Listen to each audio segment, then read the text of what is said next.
To everyone watching this, whether it's today, tomorrow, or a year from now, my apologies if the context has somewhat changed. But welcome to my first Q&A with the delightful Zero Geniuses of the space survival game Hellion.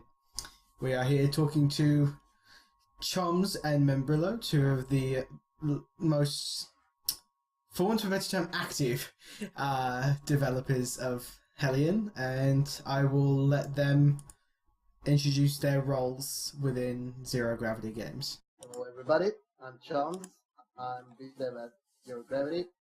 But as all of us are doing a lot of various things there, the title not that important.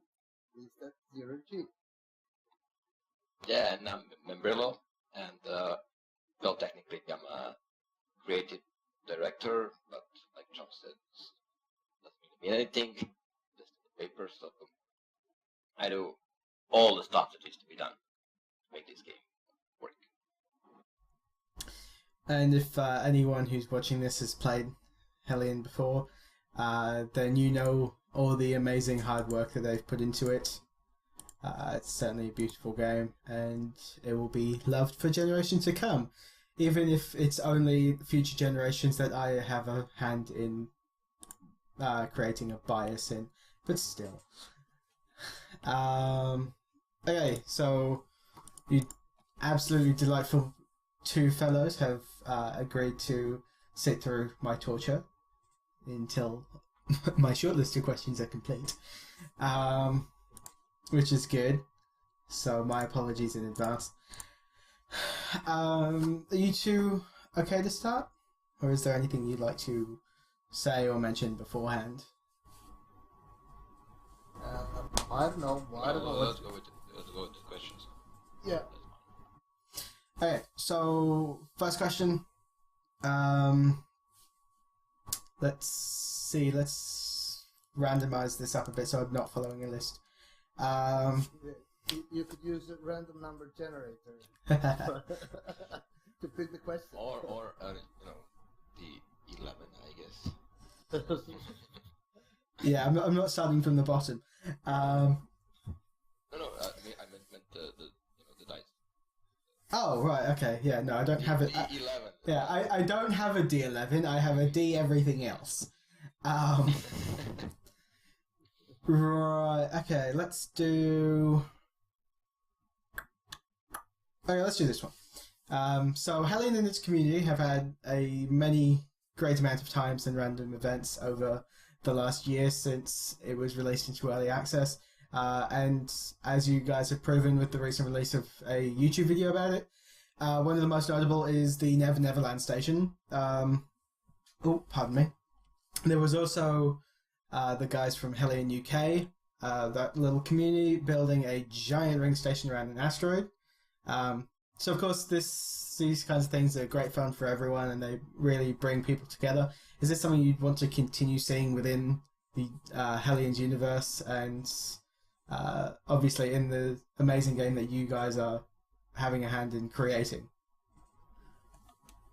Well, those kind of events are really, really inspiring. They're amazing because they show creativity of community, and they're showing the way in which Hellion could be played. And you see, it is an open world, and people can do stuff. And these events show that they are really getting into their roles of survivors in a mysterious world of Hellion, and these are the ways in which they tried to create their own stories, and that is the big value be drawn out of the game, at least in my opinion. So yeah, we'll continue to support that, and we are eager to see new things that will come out from that endeavor. Well, every time that some of those events happen, kind of gets us thinking, what can we do to actually improve that experience, and also to make those events happen more often. So that's definitely something that we want to work on, and definitely something that we want to see in the game more. Okay.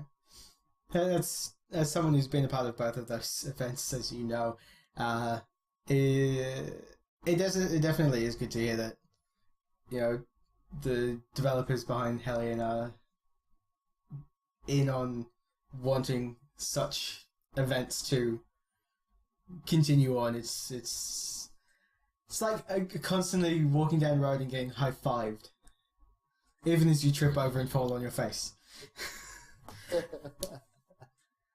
Fun. Yeah. Self-5. Oh well.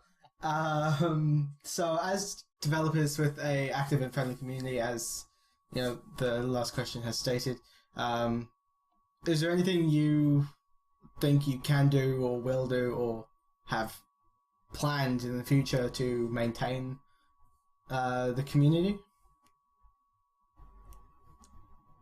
Well, yeah, like since our goal is to go into the direction of modding in some way, and modding is something that community likes the most. We'll do our best to make the conditions for that, and everything that catch our attention. We'll try to do some kind of sharing the idea, sharing the event with other members of community, so they could be like be inspired of that. And of course, we are generally into joining those events in some kind, and I guess a lot of great ideas can get out of open communication with players. Okay. Ma'am, have you got anything to add on to that, or did Chum steal your answer? Ma'am is not here probably. Oh. Yeah, I think he's disconnected. Yeah. Okay, we've lost Ma'am for the moment. Yeah. Oh, hopefully He's he. lost in space. Yep, lost in space. Oh. Yeah, he's now officially Yeah. out of this conversation. This question hit him so hard. He couldn't find the way to answer it. Yeah. Right, we'll continue and hopefully he pops back in. Yeah. He's probably gone for his fucking haircut. Okay, so because obviously you want there to be open communication between the developers and the community, and you very much want modding to come into Hellion. There's been a bit of conversation recently about people creating their own modules for Hellion. You know, people who are 3D modelers, and some people who do C#. I think we've got someone in the community who does it as a job, which is amazing. Is like, if someone creates a module for Hellion, is that something that Zero G would consider bringing into the game in the future, or is it something that you might want to kind of keep in house? Well, I don't know. That's an interesting idea, and why not? Since like those ideas about new modules are really developing well, because everybody has some suggestion, and definitely since those solutions come from community and from the real gameplay and the needs of players, I guess those ideas are pretty legit. And if anybody has like the gift for modeling the module, and if it fits with what is required, we can help it make its way to the game. So yeah, we are open for all kind of collaboration between us and players. So definitely yes. Okay, that's good. And I believe we now have Membello back. Yeah. Welcome back, buddy. Apologize. Yeah. First, 3 walls through 3 walls. Sci-Fi has been unfortunate. Might I suggest you get a really long Ethernet cable? That's just the original idea, but it seemed kind of stupid. But his cave is deep down the earth, so that cable has really long. Yeah. So you don't worry, ma'am. You've only missed one question, and Chom's answered it pretty much perfectly. Nice. He didn't really leave any wiggle room for My you. answer is the best, so he can only agree. So. I agree. Yeah. Officially, yeah. Yeah. Okay. So since I've been kind of accidentally looping these into each other, in the months since the Castle update, there's been a myriad of different suggestions for modules to be brought into the world of Hellion, including hydroponics bay, a canteen, a rec room that may or may not include a ping pong table depending on who you ask, or a parking module for multiple ships. Would you be able to say what modules we might be able to expect in the next few updates, or any that are planned to come up in the future, if any, unless it happens that you just decide to make up a module halfway through developing an update?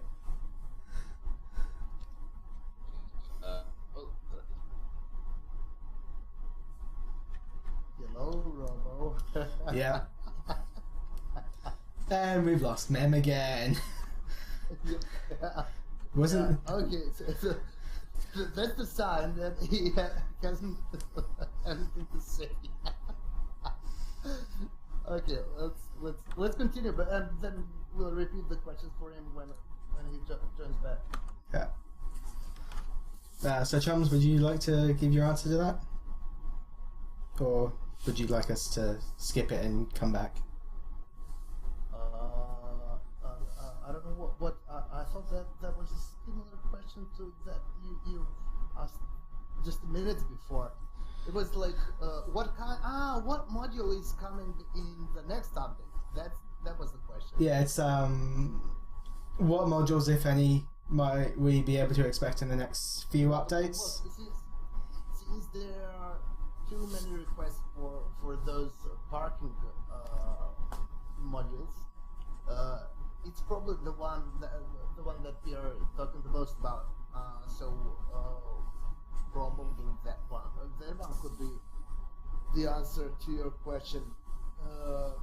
We haven't thought of any others for the next update, very next update. Okay. Are there any that are, say, planned for further in the future, or is that something you kind of wait until closer to, say, creating a new system within the game or mechanic to then think about? It usually goes that way. So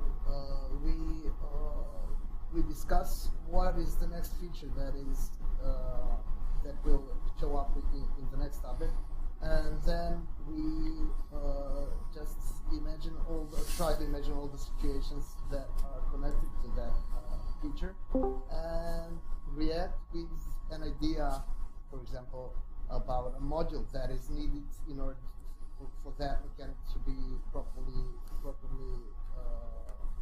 imported in the game. Okay.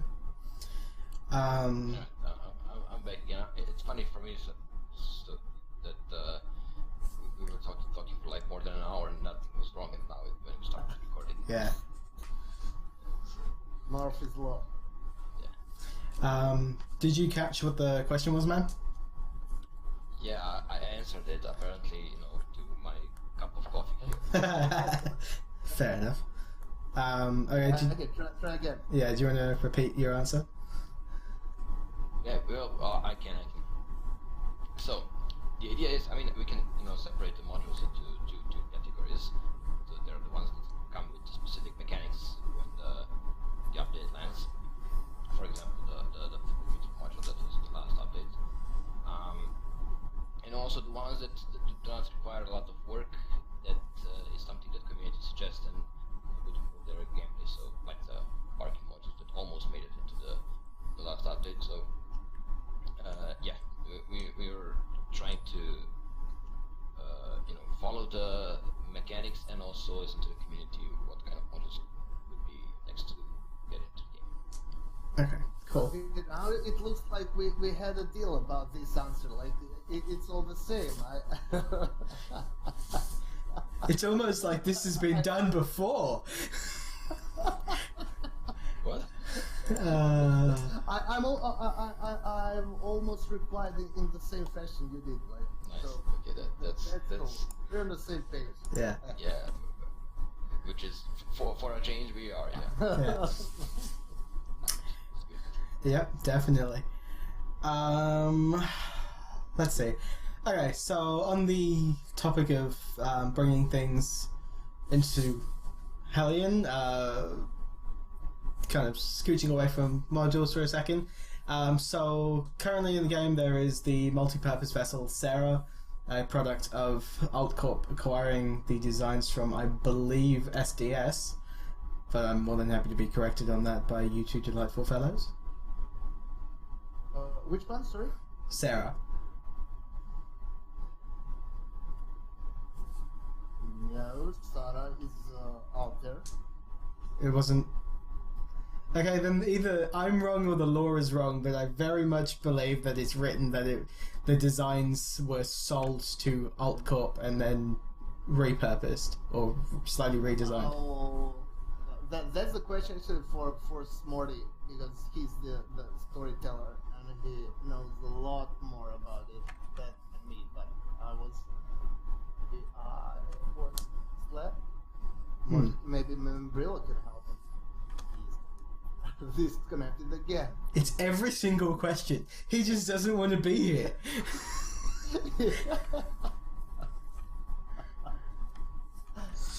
Yeah, so the thing about factions, that's like maybe when we talk about like Trello and phases of development, we can talk more about factions. But Yeah. the thing is that two other factions that haven't yet appeared in the game will be a huge improvement lore-wise and mechanic-wise, because each faction will bring new mechanic with it.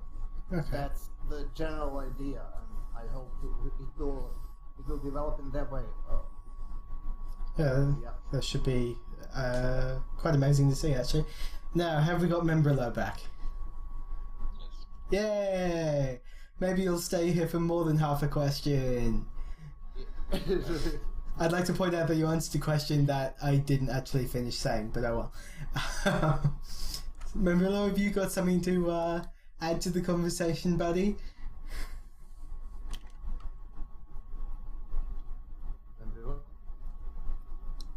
Oh, That didn't even ask a question. yeah. These time windows are really getting lesser Yeah, for him. that's getting exasperating, I'm sure. It's like you and me last time we did this, screaming at our microphones. Well, at least I was. I was screaming at you guys making jokes. Okay. Note to me, cut this out. So, as well as Sarah, the AltCorp multi-purpose vessel, it's known that there are two other ships that are meant to be added into the game. The smaller military-type shuttle, I believe it's called Caesar, and tomorrow the medium-sized excavation vessel. So, is there anything you can say about when those might be appearing in the game, or any other ships that we might be able to see in the future?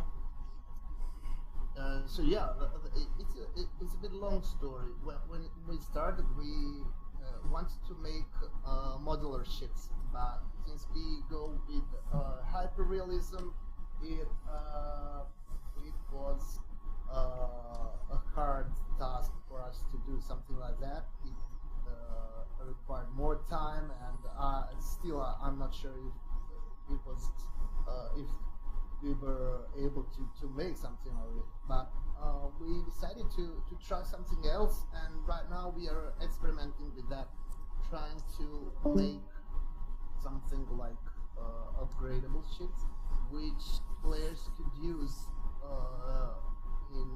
in a way that they could adapt their own ships according to their needs. So that's something that is, if it makes its way to the game, I think it will be very, very, very interesting for players. And regarding those, the old ship, Tamara, the big one, it's too early since we need to deal with optimization issues before we put it in the game. And the small fighter needs new mechanic to be implemented in the game, and that's chip combat before it makes its way. So we have a lot of ideas. We have some solutions ready for time to come, but there are some things that have to be solved before it happens. Okay. Do you think? Well, actually, would you be able to say whether or not the military fighter would be appearing alongside the SDS faction with the ship-based combat mechanic being added in, or are those kind of planned to be separate releases? Well, from a neutral standpoint, it looks like there is a connection. Oh, I want that update now. And I'm excited for every update, so that's saying a lot. Yeah, that's all I can tell now. Okie dokie. Do we have Membrilla now? Oh no, he's just appearing just to say like, hey, I'm here, but I'm not. I will tell you that. Wow, he was doing better last time. This is really disheartening. Yeah, and this is really funny since we had a nice conversation for more than a half an hour, and now we have so many problems with Yeah. connection. It's like his internet connection knows he has to get ready to go to a haircut. Oh well. Oh, there it goes. Okay. I feel like it's mean that we're skipping over it, but at the same time, there really is nothing we can do about it. Yeah, we cannot help it. Okay, just got that's from it. Probably. Let me see. Please tell me it's a string of swear words. Please tell me it's a string of swear words. Sorry? I said, please tell me it's a string of swear words. Yeah, he's a bit pissed, but yeah, he's suggesting that two of us continue since I don't. He cannot see any hope. Wow, that got depressing real quick. Okay, he'll probably join us if things become better, and let's continue two of us. Why not? Yeah, and of course, I kind of want to leave this clip in, but at the same time, it's like, so in case I do, just for everyone watching, we do apologise for Membrillo cutting in and out. It is something we hoped to not have an issue with, but it was always going to be a risk, which is very unfortunate, and I'm sure there will be a lot of outcry, and someone will inevitably send a threatening email or something to the Serbian government about wanting better internet connection for him, but we'll I do not endorse such things, so that will be interesting. My apologies in advance. Yeah, sorry about that. Yeah. Let's see. Okay, so other than just to continue on, other than the items that are currently on the Phase 1 Trello board, is there anything that you personally, and like whether or not this is something that's been discussed before, whether or not it's something that is due to be put in the game, is there anything that you personally would like to see in Hellion that isn't already there, or any of that? Yes, that's an interesting question, and there are a lot of things that all of us would like to see in the game. We need to have a list of priorities and to be responsible in terms of assessing what can be done. So yeah, my idea, something that I would personally like to see is some kind of trading system in which players would like trade all their goods. Since all of these items should have a proper value regarding their gameplay value, and some trading places or trading modules, for example, that could be a nice addition and something that I would like to see, and hopefully I'm in accordance with players' wishes. And I am more than certain you are. But you heard it here first, folks. The Hellion devs do not want space strippers, but who knows what people will come up with. But no, as a note to anyone who plays Hellion, please try and keep it PG. Swearing is a thing. You're in space, no one's going to hear you anyways. But you know, starting up a zero-G strip club is a little bit out there. Well, there is in that small closet there is a nice picture which can oh yeah, the small cupboard with bouncing Betty in the corner. Yeah, I still can't believe you can put her on your ship. Because you get the big ass version in the cargo bay. Yeah, It's insane. yeah. Bouncing Betty. Yeah, I had a friend put that on his ship, and then a friend of ours called it pornographic. Oh, really? Yeah, like in all fairness, it's a woman of older age, for want of a better term. That doesn't specify anything. So she was pretty old-fashioned as well in her mentality, but you know, oh well. To each their own, and such is life. But continuing on, because I think we're on the arse end of what we've got. Talking about bodies, but so there were rumors spreading about the so-called Demon Moon Sinner, especially since the Never Neverland YouTube video displaying the mystical forces that the Demon Moon has put onto different stations and is continuing to put onto different stations. It's become apparent that its parent body, Tiora, could actually be a planet, especially considering it does contain water. It is quite obvious it contains water to anyone who has any knowledge of astrophysics and xenobiology. So is there anything you can say about that?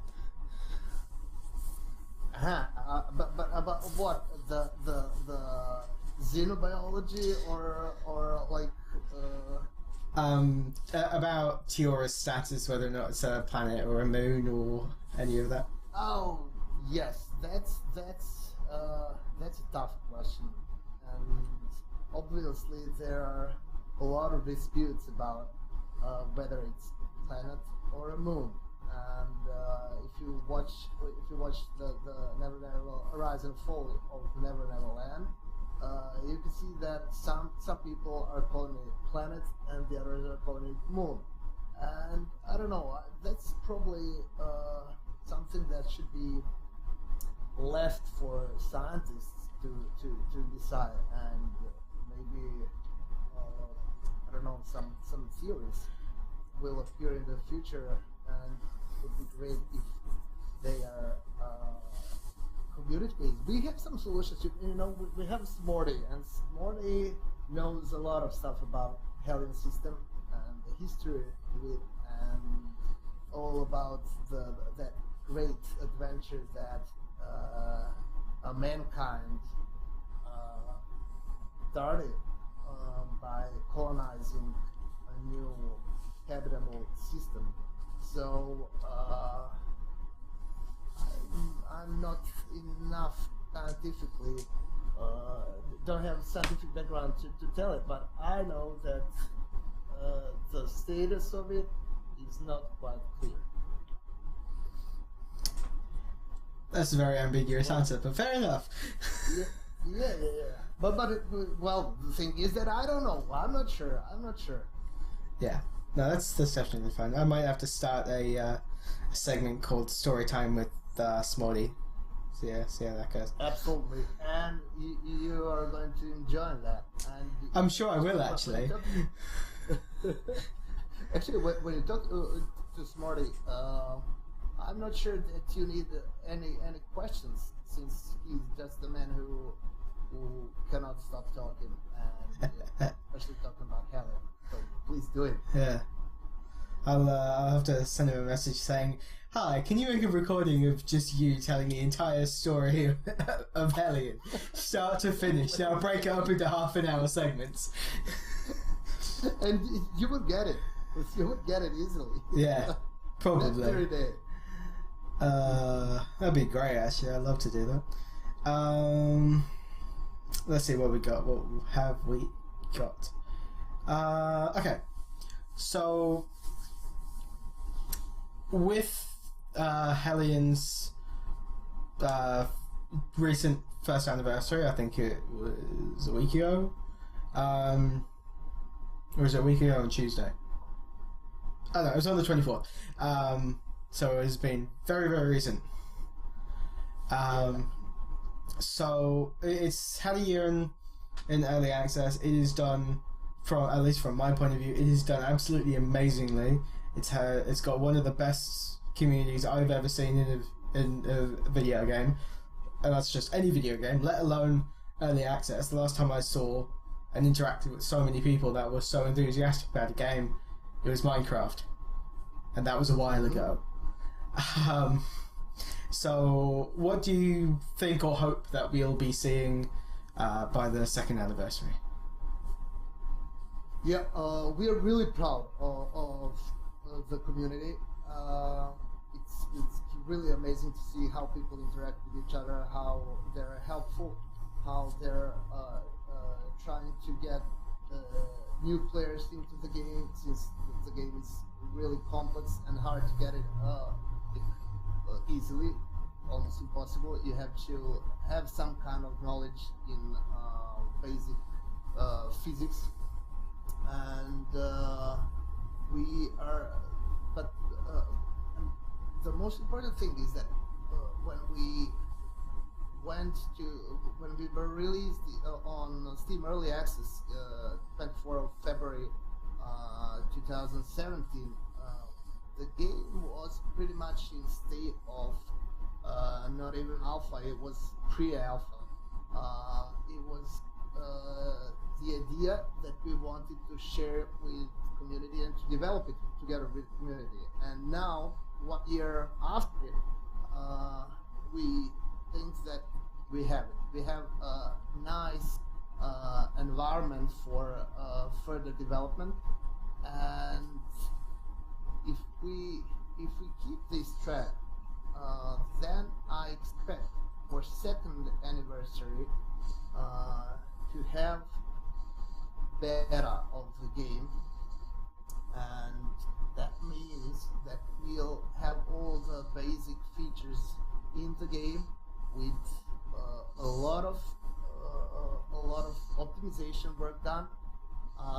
So then, from that point, we can continue with enhancing the game with some new, interesting, advanced features, with more polished look, and then we are on a good way to make a really special game to remember. At least we hope so.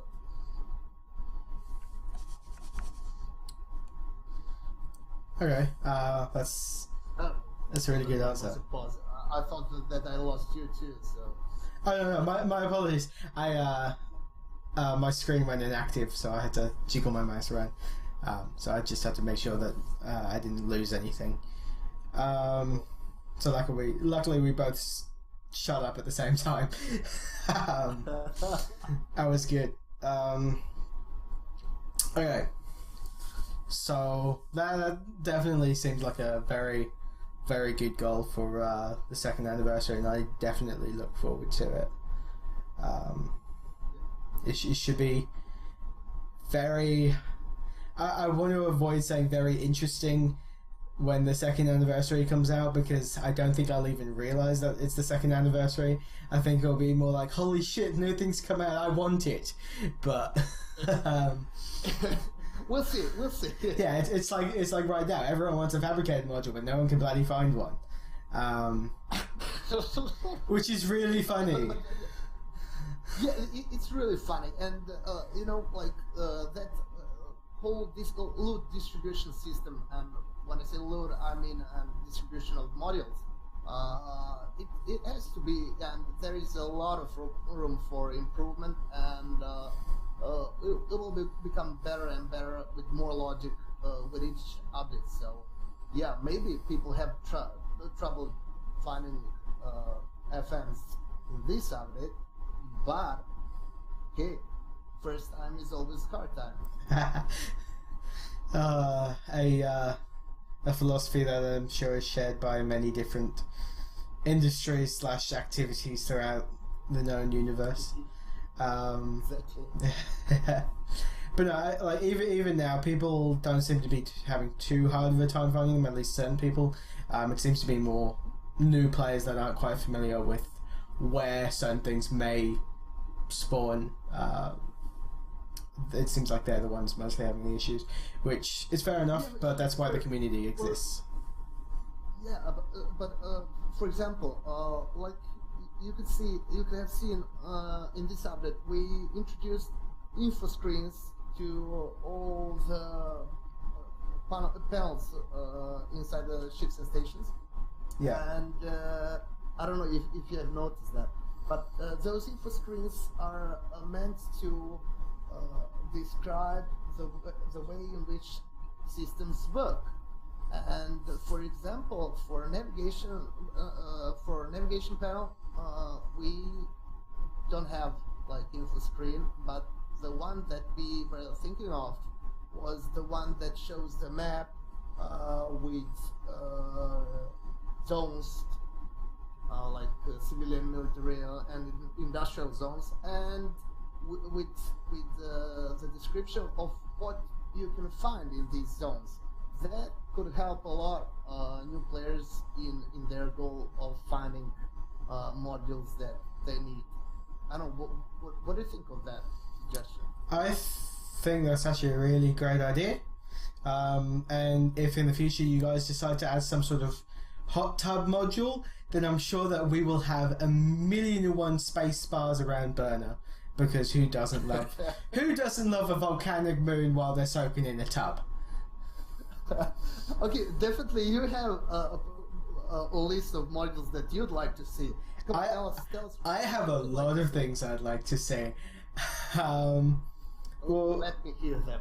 Okay, one system I'd like to see is, beyond heat and radiation and all that, it's not necessarily a physics-based system, but the ability to perhaps further customize your character in the world of Hellion before you jump into it, so that instead of having the generic cookie cutter people, which I'd like to point out are amazing, some people might like some more customization. I'm certainly one of them, mostly because I don't like running around as a bald dude, but that's just me. Beyond that, sorry, continue. No, you continue, please. Beyond that, a hydration and a hunger system, so a thirst and hunger system, that'd be amazing, especially considering it's, as you have said before, you are aiming for Hellion to be hyper-realistic. So if you're adding in heat and radiation and stuff, and air quality and pressure and all of that amazing stuff, you really wouldn't have to take a break for a second to eat. Especially if you have different meals available and you have to do the cooking yourself. That'd be great. So many people will ruin scrambled eggs. It will be beautiful. Hellion will turn into a space simulator, sorry, a space survival cooking simulator. So the first module you'd like to see is definitely kitchen module. Kind of like a canteen module, but yeah. So it's like it's partially a kitchen, partial like food dispenser with some seating. Yeah, we discussed a lot that idea of importing hunger and thirst, but because it's something that is that you can find in all the survival games around, and since we have that air that has to be used in order to survive, we for this phase we just like let oxygen to be the only needed resource for survival. Yeah. And we'll see how it develops, and eventually if there is a large need in adding a new factor for players, survival factor for players, that's no problem to make it, but we'll have to discuss and make a community discussion in which we want to hear what people want. Is it really the thing that is absolutely needed for this? Just in my personal point of view, I don't think, with everything that Hellion has to offer, it's not something that is needed, at the very least currently. I don't think it will ever really be needed, especially with how in-depth Hellion is, with full Newtonian physics and the pre-existing systems that you have, and even now, let alone the heat and radiation systems you plan on in the future. But there's a lot to be said about, at least in my mind, say if you do an update that's filled with different modules. So you do an update that is purely modules, and it's adding, a canteen one, or a hydroponics bay, a water reclamation module, which very much kind of share the same perception that the CQM does, so the crew quarters module. A lot of people call it a bedroom, and in a way it is a bedroom. I count it as a I genuinely classify it as its name. You are a crew member, it is your quarters, it is a module. It is a delightful place for you to store way too many things for one person, and it's great. I love it. And it's your own little separate safe space away from everyone else. You've got your own computer monitor, you've got your own fire extinguisher, you've got your own giant fan. Can't go wrong with a giant fan. You've got a nice window, plenty of shelves, you have a bed and a cryopod. You have space for, I believe, a total of 5 weapons, 3 rifles, 2 pistols, and enough ammunition to take down an army. You have enough space for 2 spacesuits, and a delightful flag / holographic image, and posters aplenty. It has so many things, and the basketball hoop, can't forget that. Yeah, and the colors are specific, like those are like warm colors, and the idea is that you really can get attached to that. Yeah. Even if it's really small. Yeah. But it's like those kinds of modules. They're at least something to me. They are something to me that really brings out the absolute kind of like lived-in atmosphere of Hellion. It's designed for someone to survive in, to live in. It's not designed for 3 people to stay in a cryopod all day. Like, real life wouldn't work like that. 1, you'd get really, really cold really quickly. And 2, it wouldn't be something you could see as sustainable. That's the word I'm looking for. Yeah. So there are biological systems that everyone has. So Yeah. And the idea is that you know the story. People went there in a Hellion system in order to work, to make a new home for mankind. So we want to picture that atmosphere. We want to, when you enter any module, you need to have the feeling. That's why we started with the industrial operation, industrial faction, because those are the workers. Those are the ones that were bound to work there and to make things happen. And that's why you have that specific, rusty feeling, industrial feeling, Yeah. and the only touch into that is CQM, because it shows that those people left their home, but they are trying to make a new one, and for now we have only that CQM that resembles that very idea. yeah. Just sorry, going back about 2 minutes in the conversation, I ended up rambling and then you ended up going off with my rambling, so my apologies. Yeah, it's not an issue, but it did kind of detract from the main point. But as I was trying to say, just doing an update of pure modules, it would be amazing to have that. But imagine not being told this, but just finding out coming into the update that not only do you have new modules, but all of a sudden the hydroponics bay is functional. You use it to grow food, and you have to grow food. You have to take care of yourself, and it also kind of puts a use or something that can happen in between. You know, you logging in and out of the game. If you need to log out for a day or something, then you get in your cryopod, you leave your hydroponics bay working, and you come back and you've got food, or you have more food than you had before.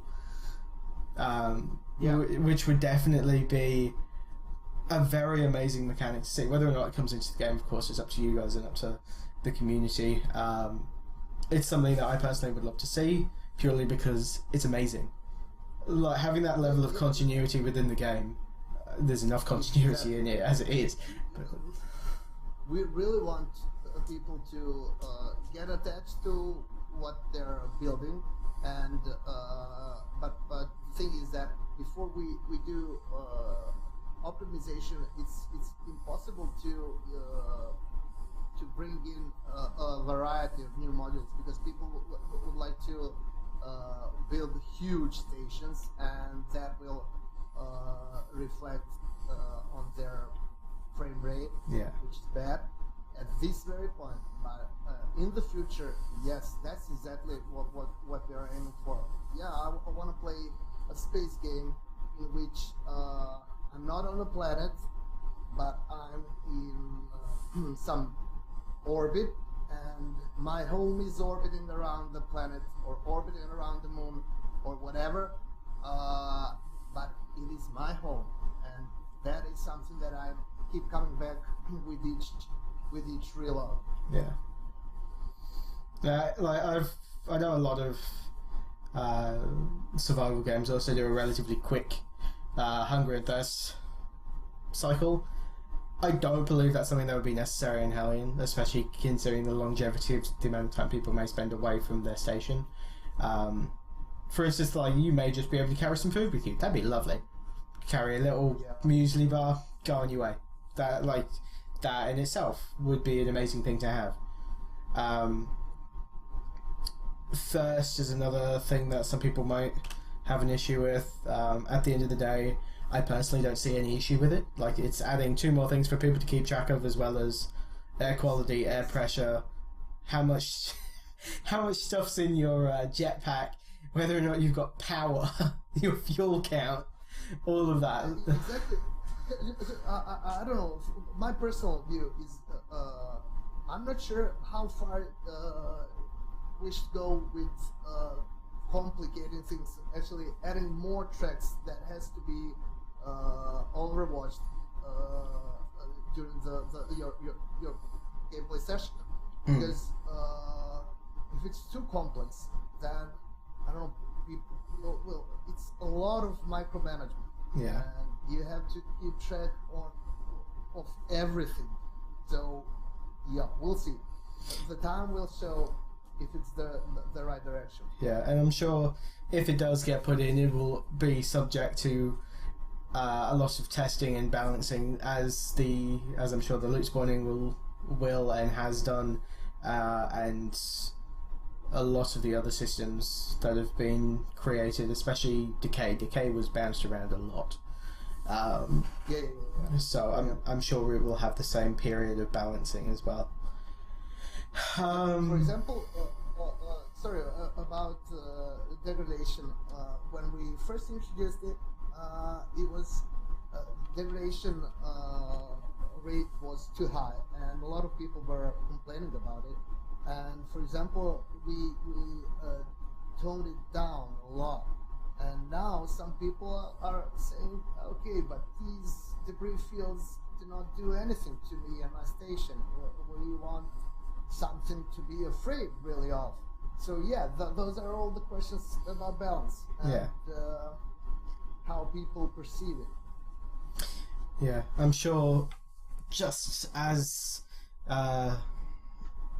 you have with everything else, you'll find a lovely balancing point.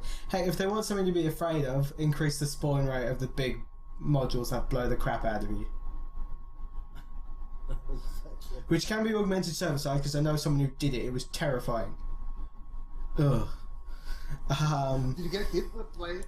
I have been hit by them to a lethal point once, and I was in a derelict when I got hit by it, so I died. My ship was fine,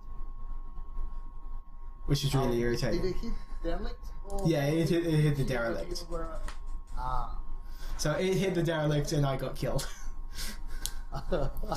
And did you see it coming?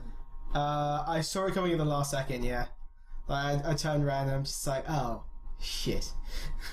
Oh, that was a terrifying second. Yeah. And for example, of course, like the death screen is something that could be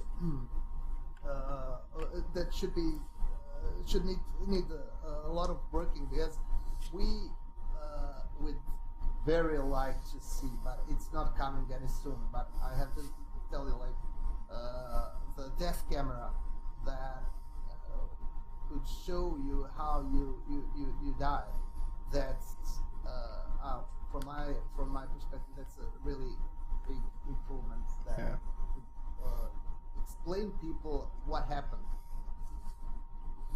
For example, see, like you have been hit by a module, and you just saw it in 1 second, and you just then you had that big screen of death. Yeah. But if you had a death cam that would show the very moment how that happened, I think that you would be much more excited about it. Yeah, I mean, even if you die. Yeah. Like as you were saying that, I was thinking about it, and even if it's not possible to take a generic overshot of what's happening, because due to server loads it may not be possible, especially with higher population servers.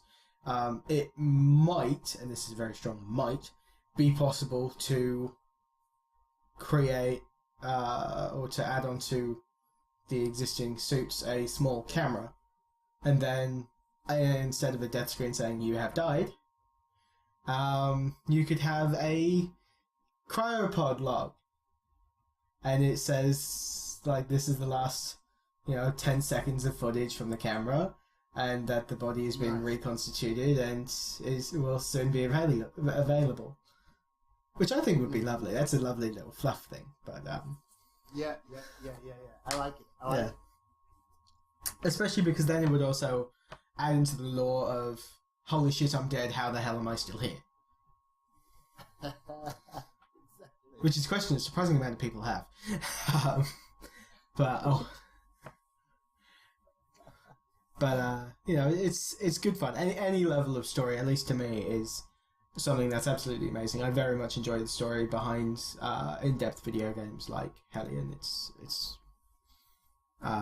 It's great to read and it's better to experience. Yeah, but the interesting thing is that story was not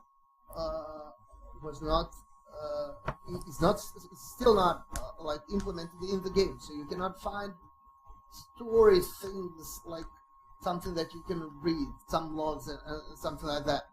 But you still know a lot about Hellion, and it's exciting, and you can see things that are connected to that background story. But just imagine what will happen when we find a perfect way to share the story inside of the game. Yeah. Like with logs, some discoveries which require exploration. I cannot say NPTs because everyone's meant to be dead. Exactly. Yeah. So yeah, no NPCs. Yeah. So something that would be interesting to see actually. You guys have a plan for a asteroid base. So that would be very interesting. But it also depends on whether or not you add planetary visits, which I don't believe is even slated for any time in the future. But if that ever becomes a reality, we've had Neverland hit Tiora. If that becomes a crash site, I'm going to laugh and I'm going to love it. But regardless of that, something that would be very, very interesting, especially considering it's a water planet, and it may well contain the necessary atmosphere for people to breathe. It might be a very interesting thing as well to see a marine station on there to study xenobiology of alien fish. It would be very, very interesting, at least to me. I'd love to see alien fish. But I like it too. This is a really nice brainstorming session. Yeah, it's a Q&A / brainstorm. yeah, that sounds really good. Yeah. That sounds really good. Yeah, and it's totally in accordance with what we wanted with that asteroid station. Yeah. Well, the idea is that we don't want planetary landing simply because you have planetary landings in a lot of space games. Elite Dangerous, Star Citizen. Exactly. Space Engineers. Yeah, everywhere. You have it everywhere. And it's a great idea. And people love it. But we want to make a special game in which you are not landing anywhere. And the asteroid station will also look like something that is... It's a question if you would have a feeling of landing, real landing. There will be a lot of zero-G there, and it would be a special feeling, not like I have landed and there is some city in which I have to do things and stuff like that. Yeah. So, yeah. And the special place of Tiora, like you suggested, is something that could be really worked on. It's a nice idea. Yeah, it would. Something that actually could work into that as well is, I believe Hellion has a significant amount of gas giant planets. Yep. It could also be very interesting to have a atmospheric monitoring station, or like in the atmosphere of one of those, because that's not technically planetary landing either. But yeah, it's kind of dependent on what you guys end up doing. I believe you also have atmospheric harvesting slated there as well, so it could be a little atmospheric harvesting station that used to be used for providing power to other outposts. It very much could be that. But at the end of the day, Yeah. we, as a player, I don't know. As a developer, I'm not sure. You know, you may well love the idea, but at the end of the day, it may not come to fruition, and or it may change in the future as well, because I'm sure there will be plenty of time between now and when atmospheric harvesting gets added. Although I will say now, sorry, continue. Atmospheric harvesting is another way of getting valuable resources which are required for some system to function properly. So that's something that is not needed at this very moment, and it's a complex mechanic for development. But definitely we want to make that. And I wanted to say something which was which you mentioned, but I can't remember right now. What did you say about atmospheric harvesting? There was something very interesting about it. An atmospheric harvesting station or atmosphere monitoring station that could provide power to other outposts? Yeah.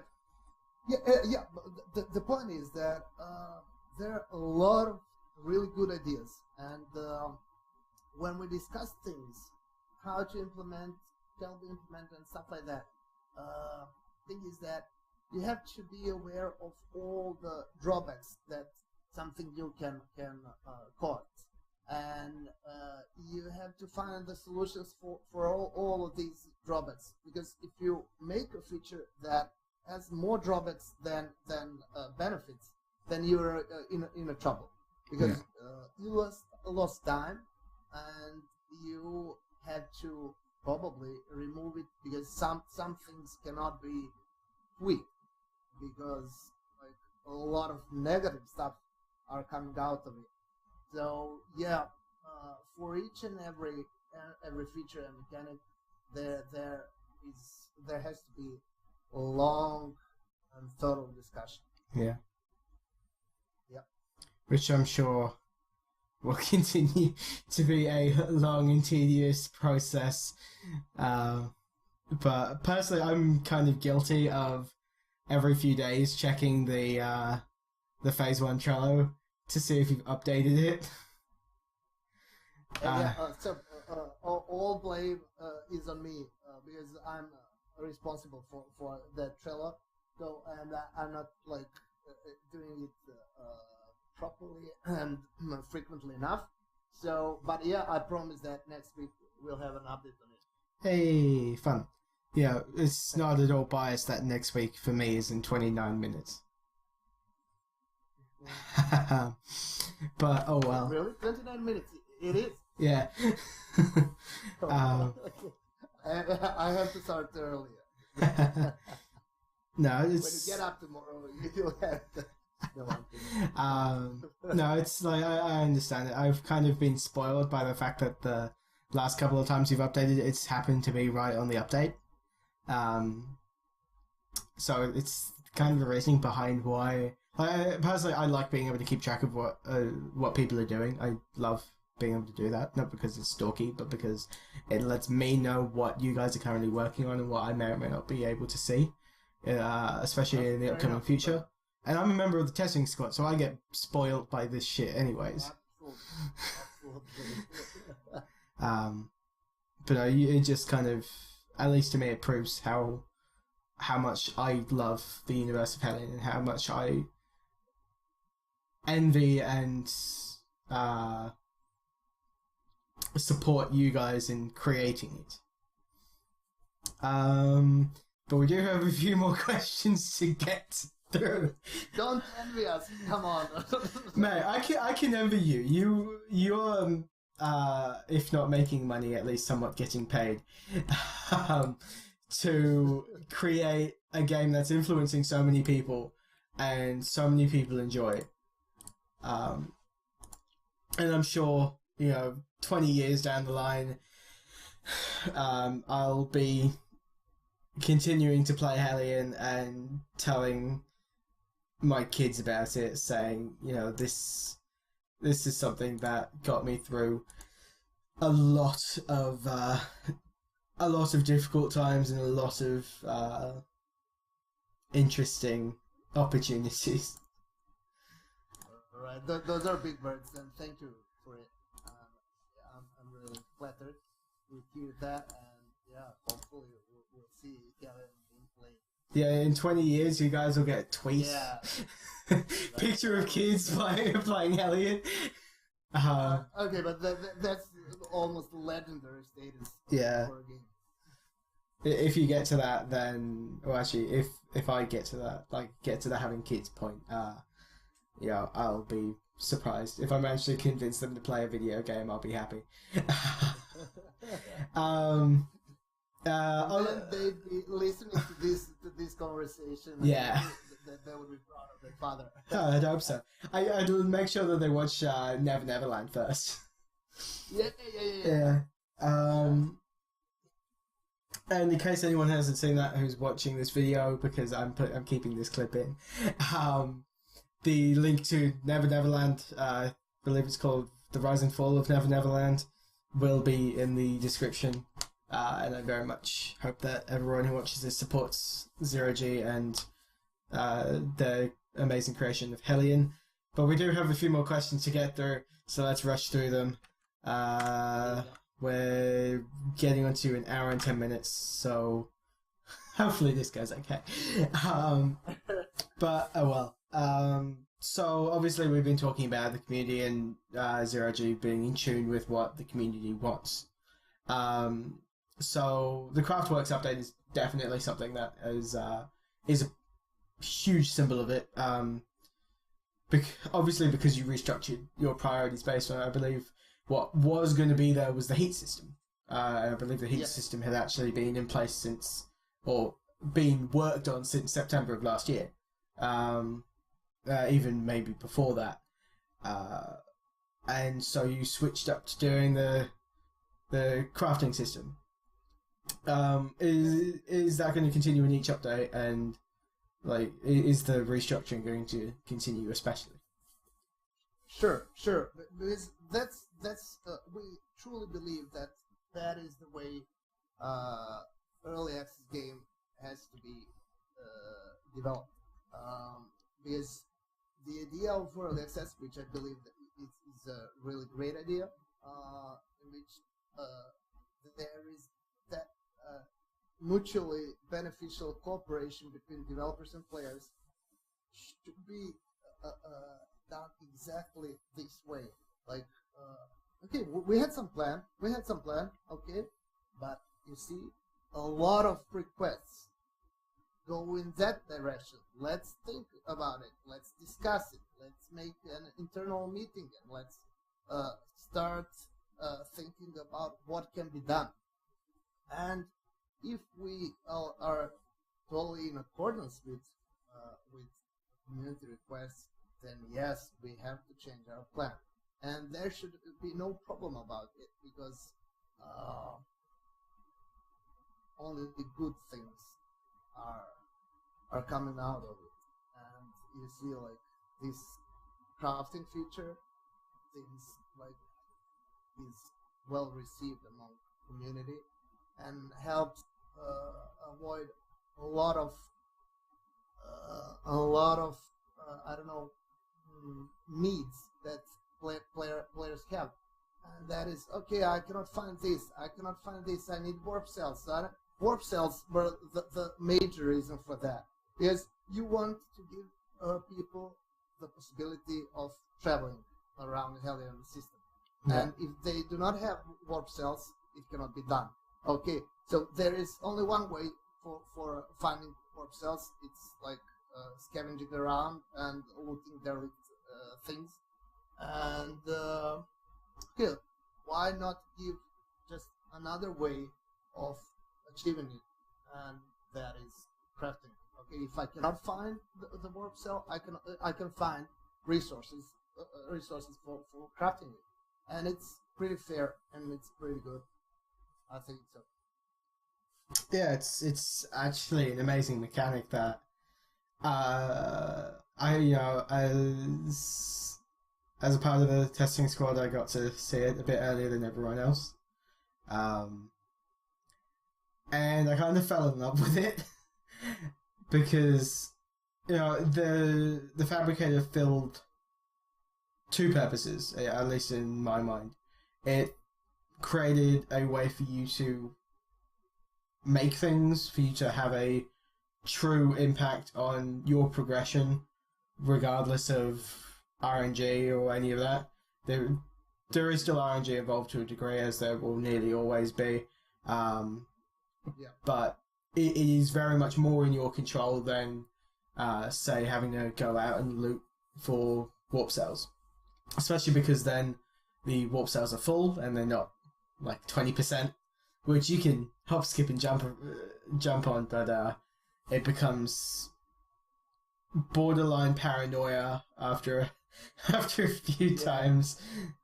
But if you think in advance, you are going to prepare yourself for any kind of trip, for any kind of adventure you want to make in that gaming session. So yeah, definitely. Okay, my goal is, I don't know, to have tier 2 station, tier 2 parts equipped station, and what do I need to do in order to make it so? Okay, let's make a plan.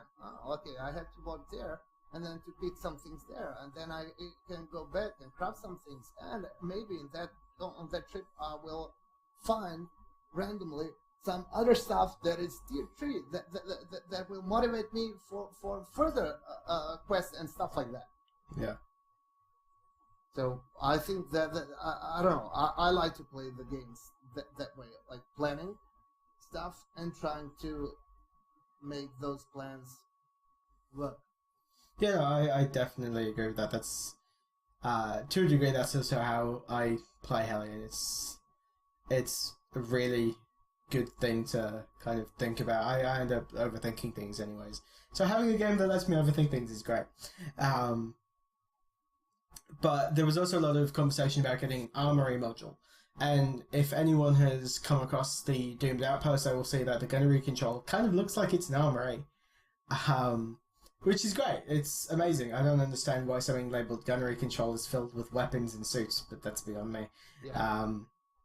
But the Fabricator module has enough storage that you could pretty much classify it as an armory. It's lovely, actually. You could fit more in that than anything else. And I'm a big lover of pointing out the fact that you can get more storage space. Like, just overall, you can get a lot more storage space out of 4 CQMs than a single life support module. Because you can. You get a lot more storage space. Yeah, exactly. So you see, like, players combine things in order to fit them well. Yeah. Well, something I never really understood is why there are 4 cryopods and 4 gun shelves in the life support module, but only 2 suits. Because some people will try dual wielding things, so... So you have the internal crew and the external crew. The external crew get the shit end of the stick. But I don't know. How do you feel about PvP elements of the game? Like almost non-existent at this point. But what do you think? Like, should there be? Actually, should be, but at what level of PvP action? Personally, I'm not too big of a fan on PvP, mostly because people are a element you can't predict nearly as much as everything else. And I'm very much a lover of being able to predict shit. But at the same time, the PvP level as it is now in Hellion is reasonable. Like, I can't see it needing to get any higher. The difficulty in finding people is a matter of literal space. It's a matter of there are only so many people, like, just talking out of, quote unquote, out of character. there are only so many people that can go on a server. If you have a server with 100 people, the amount of people you'll probably run into going around Bethir is going to be significant. If people spread out a lot, and inevitably they might. I personally don't. I like Bethir. It's my cute little purple planet. And the last time I left Bethir, I died. Hence, Never Never Land. Like, come on. Like, I do visits, I don't stay there. But if you get enough people spreading around, people will become difficult to meet up with again. So, as much as Bethia is for now at least, it can be considered a relative safe zone for new players. It's where you're comfortable with staying. It's one place that gives you all of your needs, and it is very useful, especially in early gameplay. It's not as useful.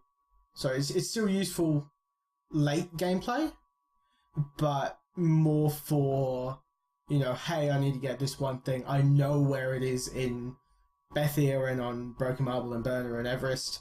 Then, like, I don't quite know where it is on Nimath or Ascatar or any of those, which is very understandable. Like, for me, I know where to get a coffee machine. It's in Burner.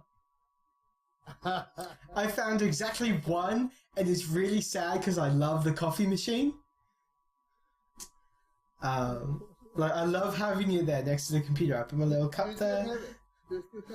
No, I lost it after the Kessler update. I was really sad about it because server wipes. But like, if I'm playing on the experimental builds, one of the first things I do, like, I shift my station and, you know, I make sure I've got a CQM there because I like having a CQM. And one of the first things I do is I get the coffee machine and put it down, put my cup there, and, you know, Bob's your uncle and Fanny's your aunt. It's lovely. It feels like a home. Like, to me, it feels like a home. I personally don't drink coffee, but having one is a symbol of being at home. Yeah. It's another reason why I love the fact that now, with the Craftworks update, you can put the fucking basketball on a shelf. God knows how long I was waiting for that, because the basketballs keep glitching through the couches and keep falling into space. It's really annoying. Yeah. I'm not sure what's up with that as well. But, you know, just little things like having the Cthulhu bookends, being able to have a basketball hoop in your bedroom or in the cargo bay, or any of that. And I didn't actually know about the cargo bay one until recently. All of it just comes together and makes it feel like, you know, this is my place. This is a place I can feel comfortable, feel safe, feel like I can be here. A lot of what I do in playing video games is immerse myself in the universe. If I play The Witcher 3, and that's a game I love to absolute bits, I swear, I put myself in Geralt's shoes. I make decisions as I would. I'm quite a paternal person. I don't have kids, which is hilarious, but I very much end up taking care of people. So if I find someone in need, unless they're a dick, I help them. I've had one guy that was a dick and I killed him. It was really annoying. But in all fairness, I only killed him because he tried to kill me first. So, okay, fair enough. Yeah, I figure it's fair play. But, you know, the character Geralt has a daughter figure called Ciri, who is adopted. And I do everything that I can playing Geralt to make sure that Ciri stays safe. So it's very much part of my personality and my gameplay style to put myself into the shoes of whatever character I'm playing. It's like how, like, if I'm playing a survival game, for instance, regardless of whether or not my username on that server is King or if it's David or any of that. I've never had a character called David. I might have to try that one time. But in my head, the character has a name, he has a life. And I am existing within the world to continue his life, to make sure that he survives any way that he can. And it's something that I enjoy. And it's great because I like that that perspective as well. And I think that Hellion opens those possibilities very good, and the Eat of Neverland Station was a good example, because those are people who were on some kind of a mission, and they all had some roles, and regardless of the video had like mixed up things with real life and in-game thing. I think it shows the ways in which Hellion could be played, and just imagine like attaching the roles, or I don't know how to say, like military ranks, to people who are enjoyed in any kind of event. I think that they could be playing a really nice role-playing session, for example, for one evening or more, whatever they prefer. But that's the thing that we really want to keep up with. And you said at the beginning that customization could be nice, and definitely it's the way which enables more role playing. Yeah. Because if I can customize my character to look like I want, I can make more of personalization with it. Yeah. Is it like that? Personification might be a better one, but yeah. Personification. Exactly. So yeah, that's the option we want to keep in the game, no matter what. Yeah. And Play the game your way, make your character get in his or her shoes, and like live the game. yeah. And I have no doubt as well that, with different factions being added in, that'll add another aspect to it that a lot of people will enjoy. Me personally, I will love the hell out of it. I do military simulations during the week. I do 2 different sessions a day. Sorry, not a day, a week. Not a day. 2 sessions a day is insane. And I very much enjoy it. It's a way for me to immerse myself within a game that is inherently dangerous. There's not a lot of ways for you to be nice about a military simulation game. You're playing a soldier in a game. You're getting shot at. It's very lethal. So is Hellion. So, playing characters that have to survive in a difficult scenario is very much something that I personally can relate to.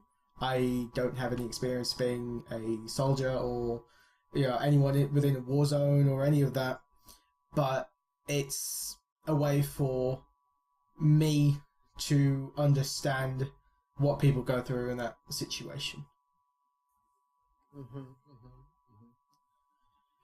Yeah, for example, in Hellion we have Greedy Raider, of course you know him. Yeah. Like he said when we talked to him, he said like, I'm a pirate. I play game like a pirate, and that's my role. Yeah. So that's an example of dedicated connection to the character profile. Yeah. Personally, I have played different mindsets for Hellion characters. I played, I had a thing on server where I was kind of an engineer mindset.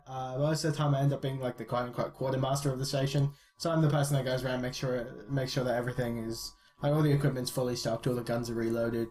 Yes. That we haven't got any half mags, which is so annoying. I had a friend misfire in my face. So he shot me in the face, and that's not the worst bit. One, I didn't die, and 2, he put the gun back on the rack. So we had every other gun and a drawer full of ammunition, all of which had 20 rounds each, except for this one gun that had 19. And I'm just like, now I have to stare at the ground and shoot the gun and waste 19 bullets.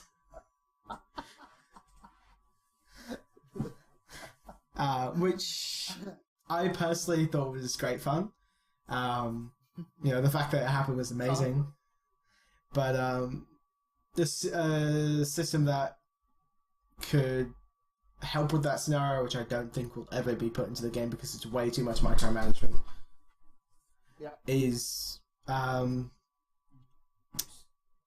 creating ammunition and having to reload magazines. And I will be back in just 1 second. You just have to look at me. It's all. Sorry? You're telling me to be quiet? Yes. Okay. His sister's asleep. Right. I'm going to bed. Mother's Okay. in bed. I can hear you in the lounge room. My apologies. I will try and keep it down. House on the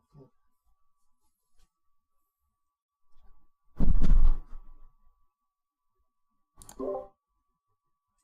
Right, I'm back. My apologies, my dad came in.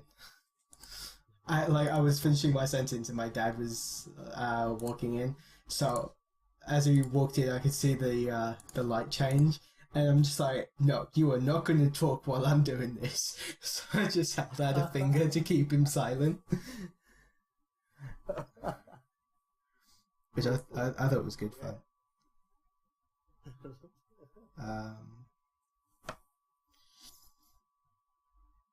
So yeah, is there any other questions that you might be interested in? I have 2 more questions on the list, and after that, I can let you get back to your weekend. Oh god, the whole Q&A aspect of this. Oh god, this is going to be like an hour and 40 minutes of lols. Yep, but I hope you're going to edit it. Yeah, make it shorter because it's really too long for anybody to listen. I think at least I think. Well, just as we're talking, I was considering just it would be a long time to just have like random ass gameplay on it. I was kind of thinking of turning it into more of a podcast type of thing, but we'll have to see. But it will be edited definitely, just to get rid of little stray bits and pieces, especially at the beginning, and to get rid of my dad, because I muted my microphone on Discord, but my microphone, like my recording software, still picks it up. So I need to edit that and this really? conversation. So it's probably recorded, yeah. My dad, yeah. Yeah. So you need to edit it. yeah, I have to edit it. You have to. Yeah. Okay, so let's see. Second last question. Okay. Cool. So with the latest of a trio of updates, the Don't Panic, the Kessler, and the Craftworks update, I think there are also the first 3 named updates. Correct me if I'm wrong. Mm-hmm. Are they the first 3 named ones? Yeah. The previous ones have like only numbers. Okay, cool. It's fun that the first ones with names also happen to be the first ones for that kind of created a update schedule with any level of consistency. Oof, my apologies. Yes, we are learning a lot in this process. So, and that was the way. I think that naming the update is a great way for people to talk about it and to know what they are talking, what they're referring to in terms of gameplay mechanics that are introduced in the game. So yeah, we'll continue that way, and as well as this 2-month schedule. Yeah. So, although I think there's a degree of irony with the Don't Panic update being the update where everyone was panicking. It was great. So with that in mind, and it's great that Don't Panic showed up in Elon Musk's Tesla car. Oh yeah, the Falcon Heavy launch. Yeah, Don't Panic was on that. So was Spaceman wearing the SpaceX Dragon spacesuit, which, by the way, that was actually put there for a test that had to be tested. So they put sensors on the dummy and launched it up. But that was also Elon Musk's personal Tesla Roadster. And if you looked on the dashboard in the recording of it, you could see a miniature Tesla Roadster with a miniature Starman in it. Miniature what? There was a little Hot Wheels version of a Tesla Roadster on the dashboard of the car. Oh, And really? it had a mini figurine of Spaceman in it. It's great fun. I haven't seen that. Yeah. That is- It's kind of difficult to see. I think it's most obvious when the fairing is first deployed, so when you first get a view of Spaceman in the car. But it also had a Arc, a part of the Arc project. So it's a laser etched disc filled with one particular series of books. So it was like this disc with only one particular series of books. It's really strange. It's continuously blasting Space Oddity. So it's continuously blasting the Space Oddity song, and it has a plaque with the names of 6,000 SpaceX employees engraved on it. Great. Like, how much advertising can you fit into one thing? Well, they did it well. They did it really well. Yeah, that's amazing.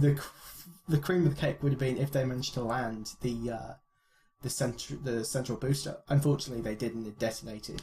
It landed 300 meters or 300 feet off the side of the robot barge and destroyed two of the engines. So it destroyed two of the engines of the barge, which is really unfortunate. But they got both of the side thrusters, those boosters. They landed perfectly, but that central one was lost, unfortunately. Okay, you count them all, unfortunately. Yeah, they didn't get all of them. There was also a plan that wasn't put into place to catch the fairing, so what was holding the Roadster. There was a plan to have that, to get that back as well. Unfortunately, they didn't do it. It got scrapped I think it got scrapped just beforehand. Well, but they're definitely improving with each of their launches. So. Well, yeah, they are. They had a Falcon 9 launch just the other day. It was launching the Pars satellite for Brazil, I believe. But people in the comments feel free to correct me. And also two other little satellites for I think SpaceX, like SpaceX's own satellite array, which I thought was really, really cool. But that central booster, was not reused. It wasn't collected at all. It was just dropped into space because they are creating a new series of Falcon 9s. So that one had been used twice. So they let it go, and it's leaving space in their hangars for the new line of Falcon 9s, which hopefully won't blow up, but we'll see. Yeah. Let's take just a small break before we continue. Just give me a minute. Yep.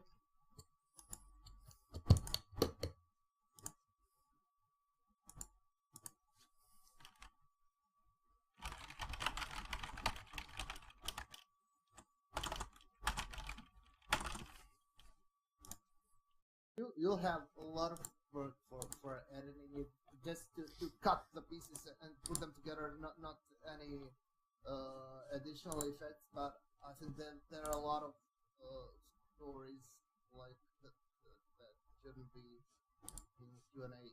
But you'll know the best. You'll know the best. My plan is kind of just I want it to be as natural as possible. I don't want to be copying and pasting and just getting answers, because as good as that might be for some people, a lot of my hope with this is it should be natural, but there are some I don't know, stories that are not probably directly connected to Hellion. No, yeah, no, I do agree with that, and those bits I may well end up cutting out. But I mean, for like all the little side rants you and I have that do relate to Hellion, like our discussion about what things For example, both this of one. us, For yeah, example, this one. No, this one's gonna get cut. But our discussion about what things, like you asked me what I would want to see. I do plan on leaving but that that's in. nice. That should be in. That should Yeah. be in. Like, Yeah. as well as giving people answers to questions. Admittedly, I'm getting answers to the questions I want answers to, and they happen to be questions that I think a lot of other people would be interested in as well, because they're questions that have kind of come up. But at the same time, you guys are human. I'm human. When I say you guys, it's you. But both of us are very human people. And we get sidetracked, and I want to show people that you're just as human as the rest of us. You make mistakes, you learn, you adapt, you do all that. Because a lot of people seem to think that game developers are robots, and I personally don't have that image of you guys. I don't have that image of any game developer. But game devs are xenomorphs. Significantly less lethal. But things do happen, and I do have to accept that. Other people have to accept it as well. So my goal is very much to make sure that people understand what you guys go through. That's why I ask. That's why literally the last question. I thought it was really funny that you asked to have a break at the last question. Okay. Like that's why the last question is, the development process, what goes into it, because there are a lot of people that don't realise that things go like you've talked about it as well, just answering some questions. You have to go through a conversation to determine what modules get put in, if any, for different systems, for different ships, for new things, whether or not you're going to add in systems at all. All of that requires a conversation with everyone else. And because you are such a small team, you can do it. If you had a team of 50 people, you wouldn't really be able to do it. But there are 9 of you. And considering the progress that 9 of you are making every couple of months, it's astounding. A lot of people should be incredibly happy about it. And a significant degree of people aren't. They continue to bitch and whine like a noisy little child.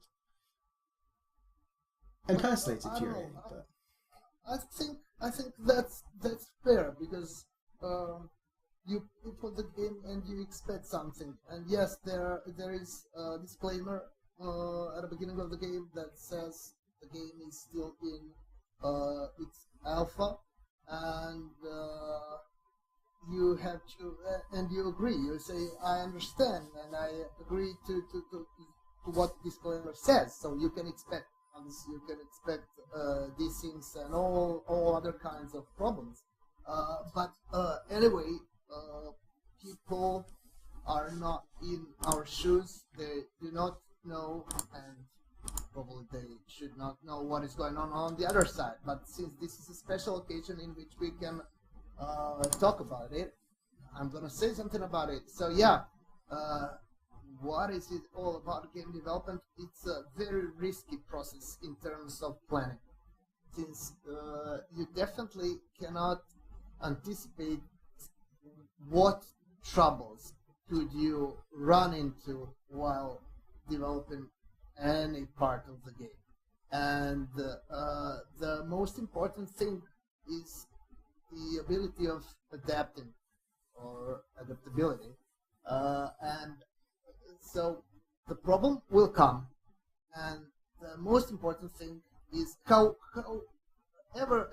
like you have a really long discussion where you are sure that you came through all the possibilities and that you have the answer to them all.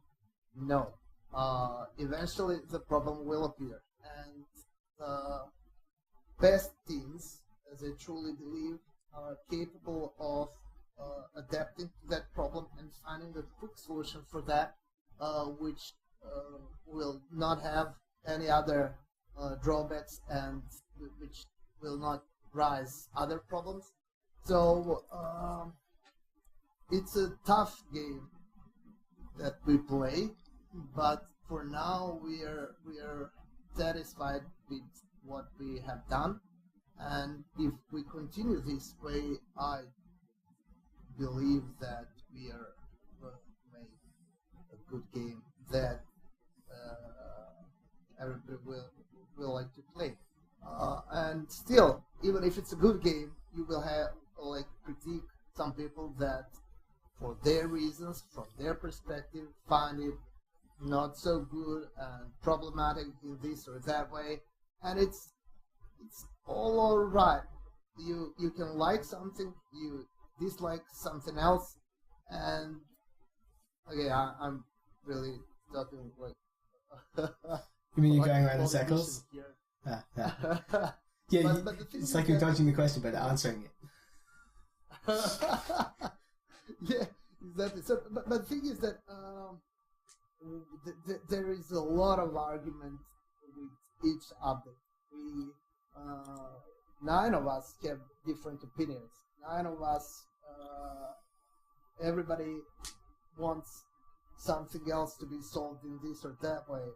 But what we developed and what we think is really gold that we found is that we need to end each and every discussion with some conclusion that we all agree upon, and that's something that is maybe not always considered as the development process, but it is, and that's why I put communication at the first place, because if we communicate the problem well and we find a solution on the paper, then the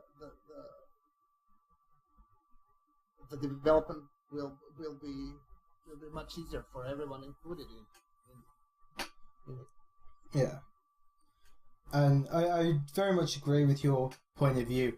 My only, for want of a better word, disdain is with, people can, they can dislike things as much as they want. I personally don't mind if people don't like Hellion. I do agree it's not for everyone. I know plenty of people that have played it, don't like it, don't play it again. That's up to them. And I don't hold anything against them for it. The thing that really gets to me, I suppose, and I suppose is a degree of how much it affects me at least, is because I get quite emotionally invested in games I play, especially ones I really, really enjoy, like Hellion. So there are occasional posts on the Steam discussions where someone is quite vicious, and if someone has perfectly valid points and they don't put a swear word in the title, then I will sit there, I will read it, and I will understand their point of view. Heck, I try and understand the point of view of the people who do put swear words in their titles, but the swear word in the title themselves, that's kind of what sets me over the edge, because that's unnecessary. Being frustrated with the game, that's understandable. That's why we have a community. We're here to help. We genuinely do. We try our best. If we don't know something, you guys know something, and you're more than happy to help. Yeah. But we get, and I'm sure you've seen this as well, there are people occasionally that go off on a rant that is not only really badly executed, so they just seem like a whiny 2-year-old. They have they have spelling and grammar that are so bad to the point of nearly not being able to read it. Which some people, it could be due to English not being their first language, or they didn't like English as a child, so they don't pay any attention to it, or they think leet speak is cool. Personally, I don't think so. If you're trying to make a point about a popular video game, oh, my apologies, you do it in the best language you can, so that people are willing to sit there and read it and understand your point.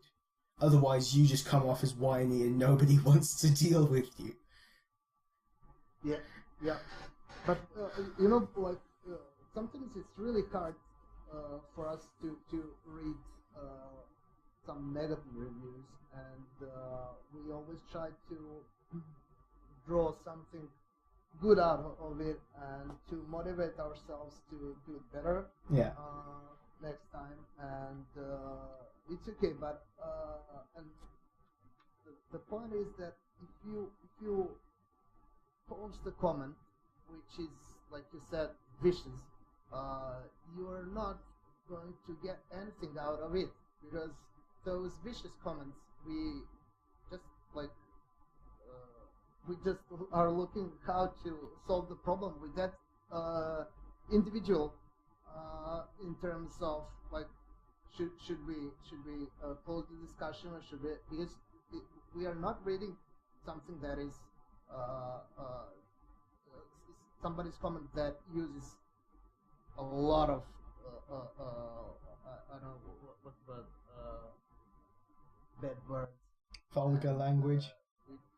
Yes, it's awful. Just don't do that, because those comments are not getting to us. Because, but it's bad because those comments are getting to, for example, you. You find yourself in a situation that you are raging because somebody is behaving like a 2-year-old. Yeah. That's so it's more a question of moderation than taking it seriously for us. So yeah, Yeah. for development. Yeah, no, that's definitely understandable, and I'm sure a lot of people will very much agree. And if someone has a valid point, I don't mind if there's a few like expletives in their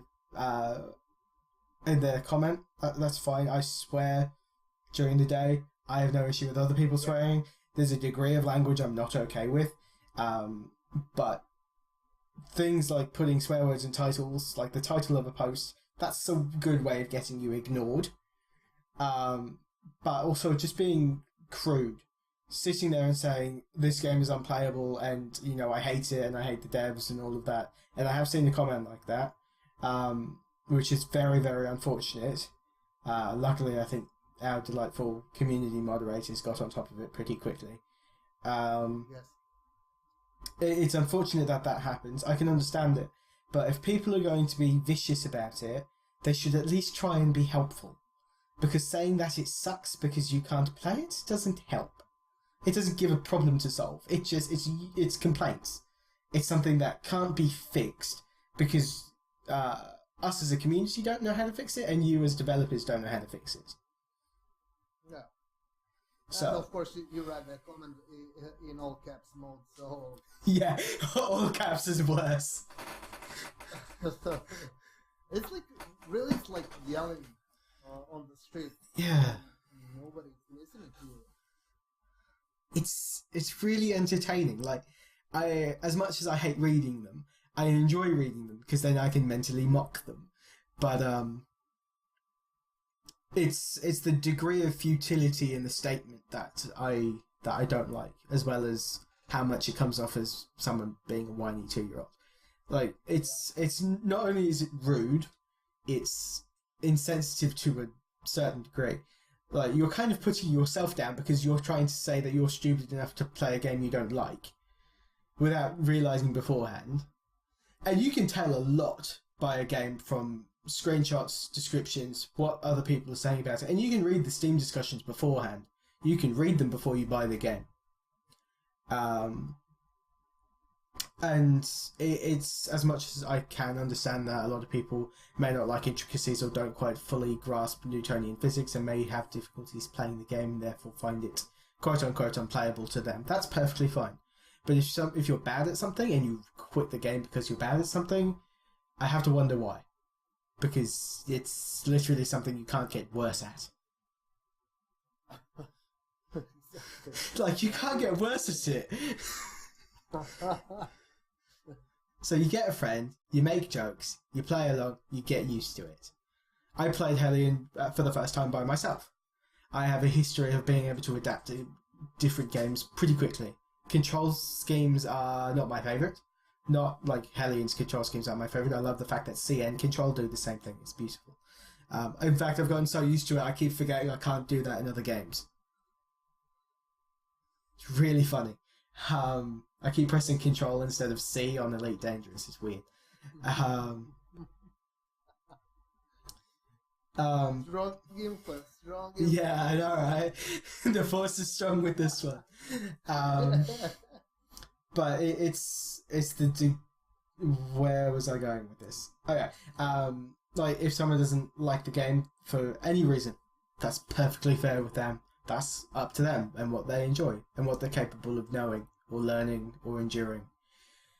But that's not something that should ever be brought onto developers. If it's something that's unplayable due to bad frames or graphic settings being too high, which then influence frames or any of that, or lack of optimization or game-breaking bugs, those are understandable things.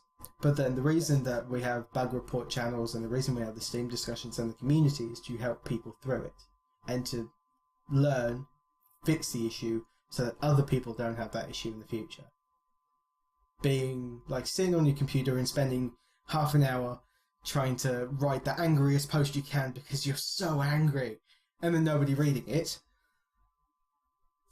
or having one or two people respond to it saying lol. Angry posts are really okay if they are sorted out in some if you show it an argument and if you describe why you as a player are frustrated with the game. Yeah. And it's definitely so cool. And it's okay to leave a negative review because you are disappointed for disappointed for this and this, and people should read why you are disappointed, because maybe they will recognize something that will tell them, okay, I don't want to try this game or whatever.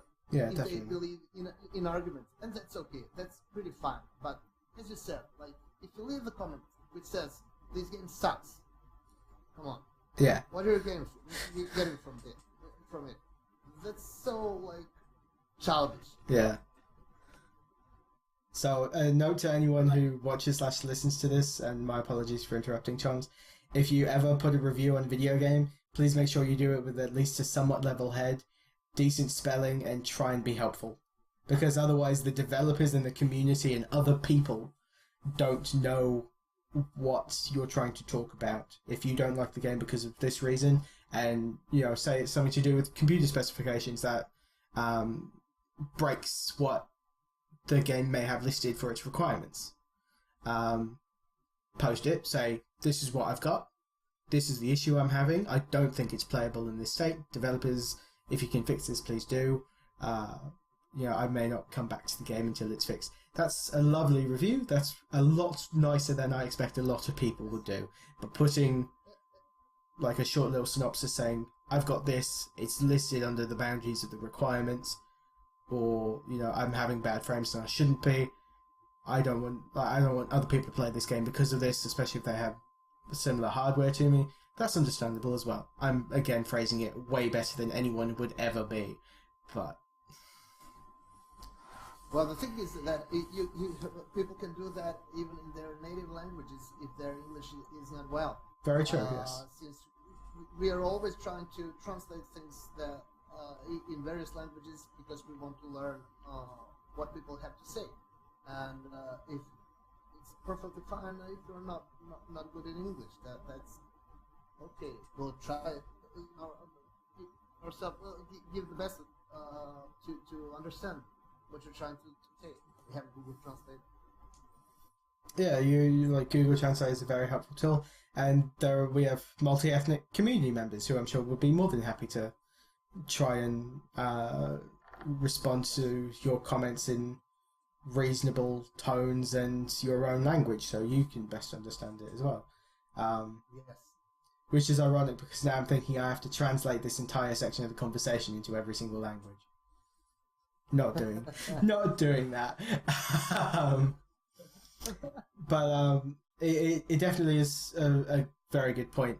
You know, if you don't think your English is good enough to convey your point accurately, screw like emotionally accurately, because misinterpreting is 99% of the issue. Especially if you're you're a gamer who's English, like where English isn't your first language. You'll have, and especially if you've also learnt English through gaming. I have a friend who is fluent in Swedish by playing World of Warcraft. He got lucky. He knew nice people who used full grammatically correct sentences in Swedish. People don't do that online because they're idiots. Proper grammar is a lovely thing. It's a part of everyone's life. Please use it. This is personal beef, but please use it. I can understand people using leet speak and using abbreviations, but you know the language. If you know the language, use it. There's no point trying to say one keystroke. It doesn't help anyone. All it does is lead to further miscommunication, especially with people who have English as a second language, or if your English isn't, like, if English isn't your first language, then it's going to raise issues with us. If you know a language really, really well, try and use it. If we request that you use English, and some of us might, depending on who's available. Like, as a member of the testing squad anyways, I try and help out where I can. I'll ask for English if it's something that I get to first and I don't see anyone else responding to it. That's fine. Occasionally I'll try and translate it myself, but Google Translate has a very big margin of error. So I'll do my absolute best.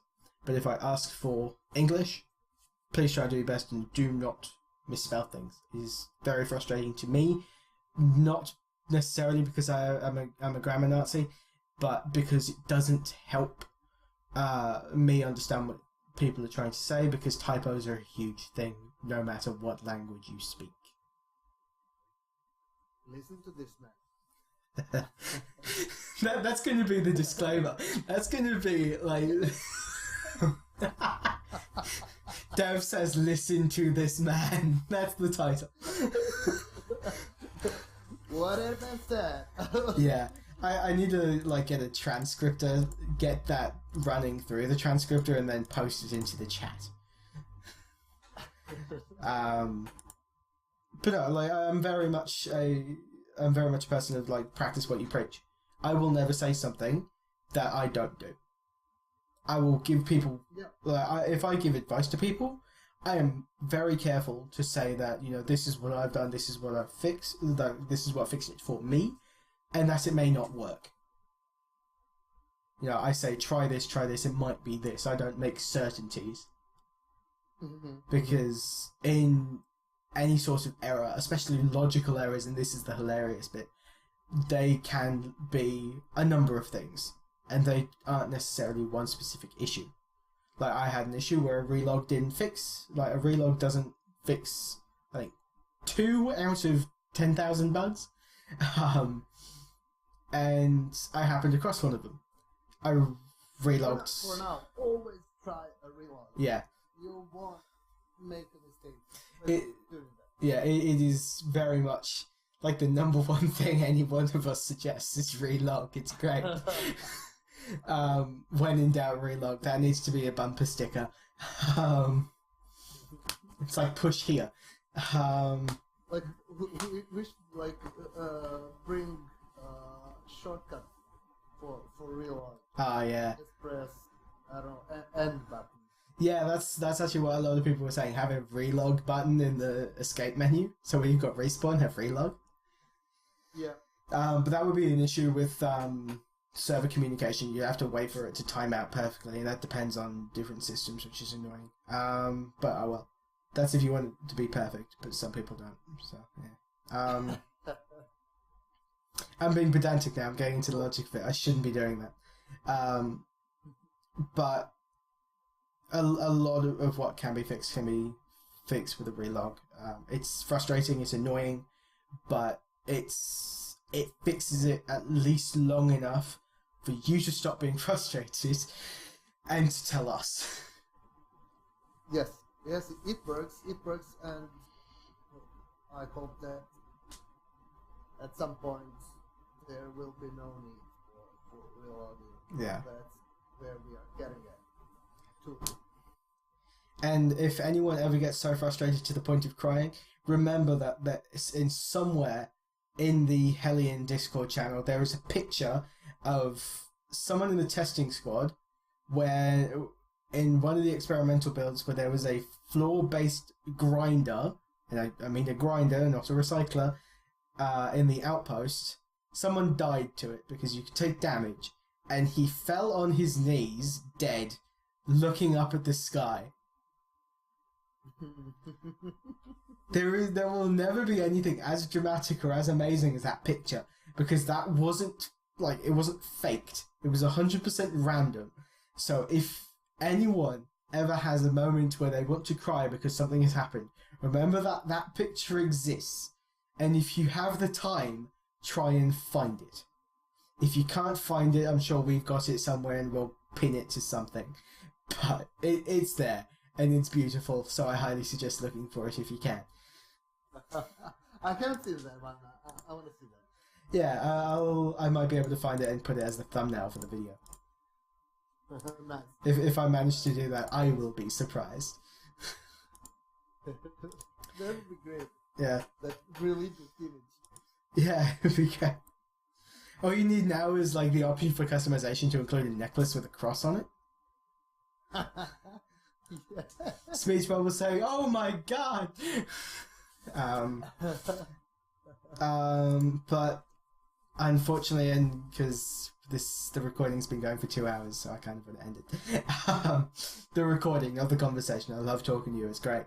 Yeah, it's really great. Yeah. So we'll be ending this Q&A here. To everyone who's watching, thank you very much for all your time. This will probably go for a lot longer than I originally meant it to be. I wrote 11 questions. It's taken 2 hours. Okay. There will be editing to the people watching this, so my apologies if the full 2 hours doesn't come out. You don't want to listen to them. Like there are little snippets you don't want to listen to. The rest of it's comedy gold. But thank you very much, Toms, for taking the time out of your scarce weekends to endure my torture. And No, it was a real pleasure, and thank you for carrying me here. And probably Membril would be thankful too, but yeah, unfortunately, Membrilla is he's resting in peace, and his internet is resting in packets. Sorry, internet joke for anyone who gets it.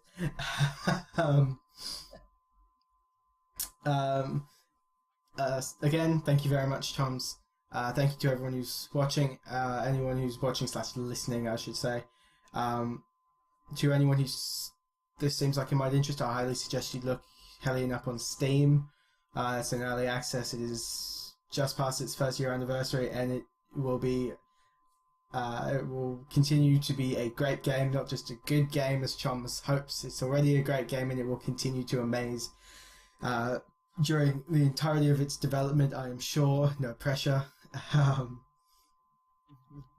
And it's something I highly recommend. Some people won't like it, that's perfectly fine. But I do suggest you check it out just to see if you may or may not like it. The devs are amazing. They take the time out to talk to pretty much anyone who sends them a message, actually. It's beautiful.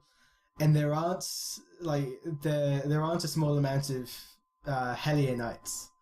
So it's rather remarkable. I do feel sorry for you if you inevitably get like a spam of every single one of us sending you a message at the same time. So we try to answer to them all.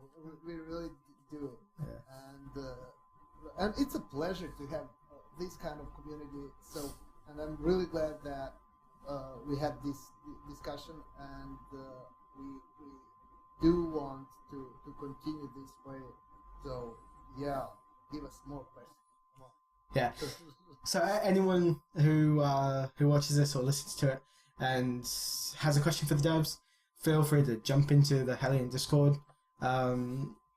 which I may or may not link to, depending on your point of view on it. And if you don't ask a question on there, or if I don't put the link in there, then feel free to put a comment on the video and ask the question there, and I will forward it on to our delightful Zero Geniuses, and I'm sure they will be more than happy to answer the question. Alternatively, if it's a question that's been answered here, feel free to post your own point of view on it. I would very much like for any comments to be completely safe. Try and keep swearing to a minimum and don't create controversy. I've made that point in the Hellion Discord. I really don't want to have to make it on YouTube. But I will if I need to. But thank you very much for anyone who has enjoyed this for its entirety.